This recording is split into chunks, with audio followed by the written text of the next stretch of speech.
آج ہم ایک چیز سیکھنے جا رہے ہیں۔ آپ کو شاید زندگی کے اس لمحے میں اس سبق کی ضرورت نہ ہو، لیکن ایک وقت ایسا ہوگا جب آپ کو اس سبق کو سننے کی ضرورت ہوگی۔ خداوند کے کلام میں لکھا ہے، سو جب داؤد اور اس کے لوگ شہر میں پہنچے تو دیکھا کہ شہر آگ سے جلا پڑا ہے اور ان کی بیویاں اور بیٹے اور بیٹیاں اسیر ہو گئی ہیں۔ تب داؤد اور اس کے ساتھ کے لوگ چلا چلا کر رونے لگے، یہاں تک کہ ان میں رونے کی طاقت نہ رہی۔ وہ جنگ کے محاذ سے واپس آ رہے تھے، اور جب وہ شہر پہنچے تو ایک بہت بڑی جنگ ان کے لیے تیار تھی۔ بالکل ایسے ہی ہماری موجودہ مشکلات ہمارے لیے تیار رہتی ہیں۔ ہماری زندگی ایک لڑائی ہے، اور آپ میں سے ہر ایک جنگ کے محاذ میں ہے۔ جیسے بلز کے لیے لڑائی، پڑھائی کے لیے لڑائی، کام کے لیے لڑائی، ٹریفک کے لیے لڑائی، گھر پر جلدی پہنچنے کے لیے لڑائی، اچھی صحت کے لیے لڑائی، اور جہاں تک میں اور آپ جانتے ہیں، زندگی ہمیشہ سے ہی ایمانداری سے نہیں لڑتی۔ مثال کے طور پر آپ اپنی زندگی میں مشکلات سے لڑ رہے ہوں اور تبھی پھر سے کوئی بل آ جائے۔ یہی زندگی کی لڑائی ہے، اور اسی طرح سے داؤد بادشاہ بھی اپنی زندگی میں اس لڑائی کو لڑ رہا تھا۔ وہ بھی اپنی زندگی میں کسی نہ کسی محاذ پر کسی نہ کسی جنگ میں الجھتا جا رہا تھا، اور خدا کا کلام کہتا ہے کہ داؤد بڑے شکنجہ میں تھا کیونکہ لوگ اسے سنسار کرنے کو کہتے تھے۔ ہو سکتا تھا کہ داؤد بادشاہ ہار مان جائے، جیسے آج کل بہت سے لوگ مان جاتے ہیں۔ ہو سکتا ہے آپ کے پاس کچھ کھانے کو نہ ہو، یا آپ سے وہ لوگ دور ہو چکے ہوں جنہوں نے وعدہ کیا تھا کہ وہ ہمیشہ آپ کے ساتھ رہیں گے۔ اور جس طرح سے داؤد بادشاہ جس محاذ پر کھڑا تھا، آج بہت سے لوگ ویسے ہی محاذ پر ہیں۔ اور سب سے اہم چیز کہ داؤد بادشاہ نے پھر کیا کیا؟ اس نے خود کی حوصلہ افزائی کی۔ اس کی بیوی وہاں نہیں تھی، اس کے بچے وہاں نہیں تھے، اس کے جنرلز اس کا ساتھ چھوڑ چکے تھے، لیکن داؤد نے خود کو حوصلہ دیا۔ اور اسی طرح سے آپ کو بھی اپنی زندگی میں خود کو حوصلہ دینا ہے۔ آپ کے والدین یہ نہیں کر سکتے، آپ کے پاسٹرز یہ نہیں کر سکتے۔ آپ کو خود کے لیے کھڑا ہو کر یہ بولنا ہے، میں خدا کا بیٹا یا بیٹی ہوں، میں اس مصیبت سے باہر آؤں گی، یہ مجھے روک نہیں سکتے۔ وہ سب سے بڑا ہے جو میرے اندر ہے، وہ جو پوری دنیا کو چلاتا ہے۔ بائبل میں کہیں بھی یہ نہیں لکھا گیا کہ کسی اور نے اس کی حوصلہ افزائی کی، بلکہ بائبل یہ کہتی ہے کہ داؤد نے خود کو مضبوط کیے رکھا۔ داؤد کے ارد گرد کے لوگ ہار مان چکے تھے، بالکل اسی طرح سے آپ کے نزدیکی لوگ بھی ہار مان سکتے ہیں۔ آپ کو یہ سمجھنے کی ضرورت ہے کہ وہ دنیا سے بڑا ہے جو مجھ میں ہے۔ جب کہیں جانا مشکل ہو جاتا ہے تو خدا کے بچے وہاں جاتے ہیں۔ جب آپ کے خلاف مشکلات کھڑی ہوں، جب تکلیفیں آپ کو مارنا چاہتی ہوں، جب ایسا نظر آتا ہو کہ اب کوئی طریقہ نہیں یا کوئی راستہ نہیں، اس وقت خود کی حوصلہ افزائی کیجیے اور خود کو مضبوط بنائیے، کیونکہ اس لمحے میں ابراہیم، اسحاق اور یعقوب کا خدا آپ کی تمام کمزوریوں میں آپ کی ڈھال بنتا ہے۔ اس لمحے میں جب آپ ہار مان چکے ہوتے ہیں یا آپ اپنی مشکلات سے تھک چکے ہوتے ہیں، خدا آپ کو تسلی بخشتا ہے۔ داؤد بادشاہ نے خود کو مضبوط بنایا۔ داؤد بادشاہ اگر مضبوط تھا تو اس کا مطلب یہ نہیں کہ وہ گھمنڈی تھا، بلکہ وہ جانتا تھا کہ اس کی طاقت کہاں سے آتی ہے، اور اس نے خود کی حوصلہ افزائی کی۔ بائبل یہ کہتی ہے، داؤد نے خداوند اپنے خدا میں اپنے آپ کو مضبوط کیا۔ جو غلطی ہم سب کرتے ہیں وہ یہ ہے کہ ہم گزشتہ غلطیوں میں ہی جکڑے رہتے ہیں، گزشتہ برے فیصلوں میں یا گزشتہ ہار میں۔ بجائے ان سب سوچوں کے، ہمیں چاہیے کہ ہم خود کو خدا میں مضبوط بنائیں۔ ہم اپنی زندگی کے محاذ میں جتنی بھی جنگیں لڑ رہے ہوں، ہمیں چاہیے کہ ہم یہ سوچیں کہ ہم کس کی طرف سے لڑ رہے ہیں، ہم کس کی خدمت کرتے ہیں۔ آپ اس آیت کو یاد کریں، خداوند تمہاری طرف سے جنگ کرے گا اور تم خاموش رہو گے۔ اور اسی طرح سے استثنا کی کتاب اس کا 3 باب اور اس کی 22ویں آیت، تم ان سے نہ ڈرنا کیونکہ خداوند تمہارا خدا تمہاری طرف سے آپ جنگ کر رہا ہے۔ آپ خود سے کہیے کہ خداوند میری چٹان ہے، وہ میرا قلعہ ہے، وہ میرا نگہبان ہے، مجھے کس کی دہشت۔ آپ رومیو 8 اور اس کی 37ویں آیت کو اپنے ذہن میں رکھیے۔ مگر ان سب حالتوں میں اس کے وسیلہ سے جس نے ہم سے محبت کی، ہم کو فتح سے بھی بڑھ کر غلبہ حاصل ہوتا ہے۔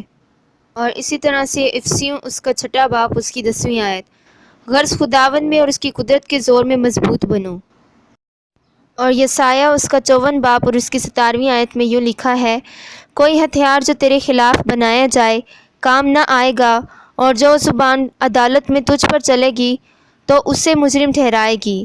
خداوند فرماتا ہے، یہ میرے بندوں کی میراث ہے اور ان کی راست بازی مجھ سے ہے۔ اور میں یہ یقین کرتی ہوں کہ ہماری زندگیوں میں سب سے بڑا مسئلہ یہ ہے جو یسوع مسیح نے متی اس کے 22ویں باب اور اس کی 29ویں آیت میں کہا۔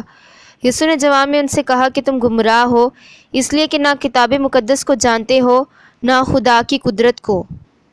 اور یہی ہماری زندگیوں کا بنیادی مسئلہ ہے۔ ہم خدا کے کلام کو نہیں جانتے اور زندگی غیر متوقع ہو سکتی ہے۔ اور یہی وجہ ہے کہ ہمیں بائبل کی کچھ آیات کو یاد رکھنا چاہیے۔ جس طرح سے داؤد بادشاہ کہتا ہے، میں نے تیرے کلام کو اپنے دل میں رکھ لیا ہے۔ اور کبھی ہمارے پاس ایسے لمحات بھی ہوتے ہیں جب ہم فوراً بائبل کی آیات کو ڈھونڈ نہیں پاتے۔ جیسے آپ کام پر جاتے ہیں، آپ کے پاس وقت نہیں ہوتا کہ آپ رکیں اور خداوند کے کلام کو کھولیں اور اسے پڑھیں۔ جیسے آپ نے یسایہ اس کا 54 باب کیا ہو تو آپ اسے خود دہرا سکتے ہیں۔ کوئی ہتھیار جو تیرے خلاف بنایا جائے کام نہ آئے گا، اور جو زبان عدالت میں تجھ پر چلے گی تو اسے مجرم ٹھہرائے گی۔ خداوند فرماتا ہے، یہ میرے بندوں کی میراث ہے اور ان کی راستہ بازی مجھ سے ہے۔ اس لیے جب بھی آپ کبھی بھی ایسی مشکلات میں پھنسیں تو خداوند کے کلام کو دہرائیں اور آپ اسے اپنی زندگی کے لمحات کے مطابق دہرائیں۔ خداوند کے کلام کو یاد کریں تاکہ آپ ہر حالات میں خود کو مضبوط بنا سکیں۔ آپ صبح اٹھیں اور آپ یہ جانتے ہوں کہ آج کا دن مشکل ہونے والا ہے تو آپ خود کی حوصلہ افزائی کر سکتے ہیں اور آپ یہ آیت خود کا نام لے کر دہرا سکتے ہیں۔ استثنا اس کا 33واں باب اور اس کی 25ویں آیت، تیرے بیندے لوہے اور پیتل کے ہوں گے اور جیسے تیرے دن ویسے ہی تیری قوت ہو۔ اور اگر آپ کسی بیماری سے لڑ رہے ہوں تو آپ یہ کہہ سکتے ہیں، زبور اس کا 118واں باب اور اس کی 17ویں آیت، میں مروں گا نہیں بلکہ جیتا رہوں گا اور خداوند کے کاموں کا بیان کروں گا۔ یہ میرا اختتام نہیں ہے اور نہ ہی میری کہانی ابھی ختم ہوئی ہے، بلکہ میں جیوں گا اور خداوند کے کاموں کا بیان کروں گا۔